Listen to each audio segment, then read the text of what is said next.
28 जुलाई 2024 को गिलगित बल्तिस्तान में रेप का एक शॉकिंग केस सामने आया, जिसे IMN ने रिपोर्ट किया। ये केस था 17 साला माजूर बच्ची मारिया का, जिनका ताल्लुक यासीन गिलगित बल्तिस्तान से था। डाउन सिंड्रोम से मुतासिर मारिया इंसानी दरिंदगी यानी रेप का शिकार हुई थी। वाकया तब सामने आया जब ये माइनर बच्ची प्रेग्नेंट हुई और इन्हें हॉस्पिटल लाया गया।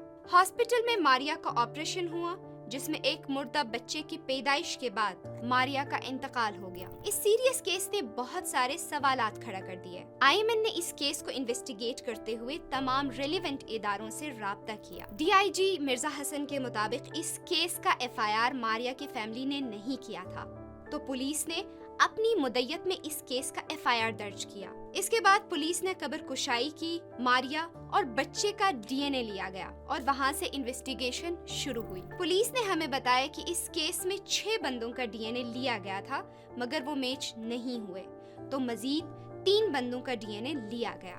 कई महीने गुजरने के बाद जब ये केस रिजॉल्व नहीं हुआ, तो हमने पुलिस डिपार्टमेंट से दोबारा राब्ता किया और डिले की वजह पूछी, जिस पर उन्होंने बताया कि गिलगित बल्तिस्तान में फॉरेंसिक लेबोरेटरी नहीं होने की वजह से ऐसे केसेस डिले हो जाते हैं, जिस पर IMN ने एक तफसीली वीडियो रिपोर्ट बनाई, जिसमें हमने ये देखने की कोशिश की कि कैसे बेसिक इंफ्रास्ट्रक्चर नहीं होने की वजह से गिलगित बल्तिस्तान में विक्टिम्स को इंसाफ नहीं मिलता और ऐसे केसेस डिले हो जाते हैं। इसके अलावा कई इदारों और एजेंसीज से हमने इस केस के हवाले से जानने की कोशिश की, जिसमें चाइल्ड राइट एजेंसीज और इंसानी हुकूक के इदारे शामिल हैं।